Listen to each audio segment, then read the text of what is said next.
28ویں آئینی ترمیم جلد لائی جائے گی، وہ بھی منظور ہو جائے گی۔ وزیراعظم کے مشیر سینیٹر رانا ثناء اللہ نے چنیوٹ میں میڈیا سے گفتگو کرتے ہوئے بتایا 28ویں آئینی ترمیم عوامی ایشوز پر ہے، ترمیم پاس کرنا پارلیمنٹ کا حق ہے اور جج نے ان کے تحفظ کا حلف اٹھایا ہے۔ ایک جج کو یہ زیب نہیں دیتا کہ وہ خود کو سیاسی احتجاج میں ملوث کرے، جن لوگوں نے استعفے دیے ہیں ان کے ذاتی مقاصد ہیں۔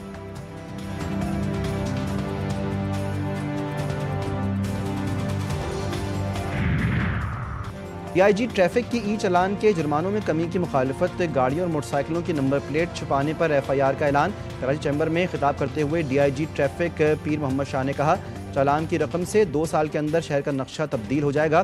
ای چالان کے بعد روزانہ اوسطاً 2 حادثاتی اموات ہو رہی ہیں، گزشتہ ماہ محض 46 اموات ہوئیں۔ جرمانوں میں کمی کرنا قانون پر عمل کرنے والے شہریوں کے ساتھ زیادتی ہوگی، اگر سسٹم کا خوف ہی نہیں ہوگا تو تبدیلی کیسے آئے گی؟ اور جانوروں کے بھی حقوق ہیں، لیکن اشرف المخلوقات کے بچوں کو سڑکوں پر کتے کاٹ رہے ہیں، انہیں پوچھنے والا کوئی نہیں۔ لاہور میں آوارہ کتوں کی بہتات، لوگوں کو کاٹنے کے بڑھتے واقعات پر ہائی کورٹ میں سماعت ہوئی۔ درخواست گزار نے موقف اختیار کیا کہ شہر میں آوارہ کتوں کی بہتات ہے، رواں برس 1700 لوگوں کو کتوں نے کاٹا، لیکن اسپتالوں میں کتوں نے کاٹے کی ویکسین نہیں۔ جسٹس خالد اسحاق نے ریمارکس دیے جانوروں کے بھی حقوق ہیں، لیکن اشرف المخلوقات کے بچوں کو سڑکوں پر کتے کاٹ رہے ہیں۔ بنگلہ دیش کی سابق وزیر اعظم شیخ حسینہ واجد کو سزائے موت، بنگلہ دیش کی عدالت نے تشدد پر اکسانہ قتل کے حکم کے الزام میں شیخ حسینہ کو عمر قید اور دیگر 3 الزامات میں سزائے موت سنائی۔ انٹرنیشنل کرائم ٹریبیونل نے 450 صفحات پر مشتمل فیصلہ جاری کر دیا۔ عدالتی فیصلے میں کہا گیا کہ لیک فون کال کے مطابق حسینہ واجد نے مظاہرہ کرنے والے طلبہ کے قتل کے احکامات دیے۔ ملزمہ نے طلبہ کے مطالبات سننے کے بجائے فسادات کو ہوا دی، طلبہ کی تحریک کو طاقت سے دبانے کے لیے توہین آمیز اقدامات کیے۔ حسینہ واجد نے بطور وزیر اعظم مظاہرین پر بے دریغ طاقت کا استعمال کیا، مظاہرین پر مہلک ہتھیاروں کا استعمال کروایا۔ سزائے موت سنائے جانے پر کورٹ میں تالیاں بھی بجائی گئیں۔ عدالت کا بنگلہ دیش کے سابق وزیر داخلہ اسد الزما کمال کو بھی سزائے موت کا حکم۔ سابق انسپکٹر جنرل پولیس چودھری عبداللہ المامون کو 5 سال قید کی سزا۔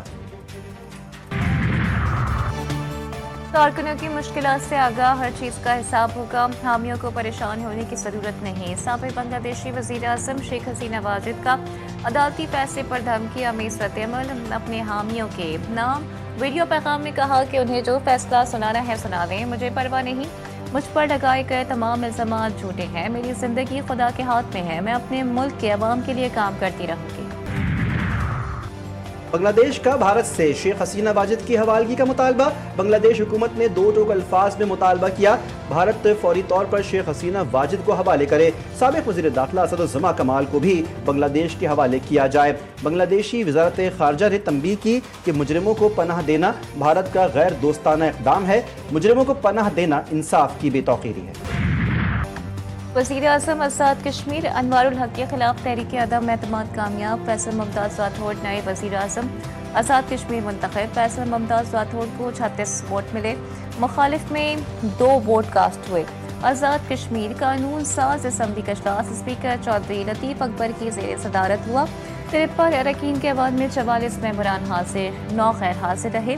پیپلز پارٹی کے رکن اسمبلی قاسم مجید نے تحریک عدم اعتماد ایوان میں پیش کی۔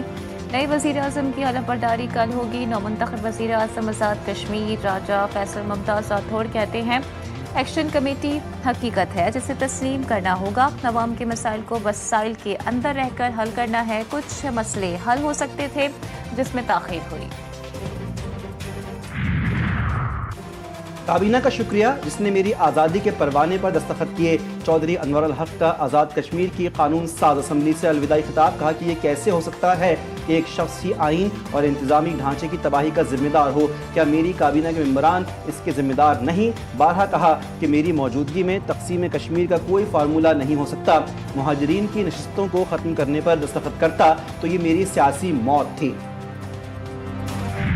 کراچی پاکستان کا روشنیوں کا شہر ہے اور یہاں پر ریلوے جو ایک مسیدہ نظام بن چکا تھا، ٹریڈ سسٹم کو بھی آپ پوری طرح آرگنائز کر رہے ہیں، ہر کول کو ٹرانسپورٹ کرنے کے لیے وفاق اور سندھ گورنمنٹ کا ایک اشتراک ہے، 50-50 ہم اس میں انویسٹمنٹ کر رہے ہیں، جو رقوم آپ کو درکار ہیں انشاءاللہ وہ فی الفور وہ آپ کو ہم دلوائیں گے۔ سینٹرل ایشیا میں بے پناہ ایپیٹائٹ ہے کہ وہاں پر ریلوے کے نظام کو استوار کیا جائے۔